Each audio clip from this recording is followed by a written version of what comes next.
Il profumo del pane alla mandria si mescola a un passato che fa discutere. Nello storico forno Androni a Padova, le rosette finiscono in sacchetti marroni con stampati versi firmati M.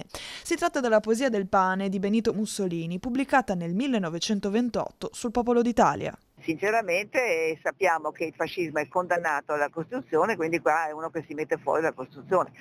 Purtroppo non è l'unico, ecco, è chiaro che questo salta all'occhio perché è un negozio in cui si compra il pane, che è una cosa che a tutti noi serve ogni giorno.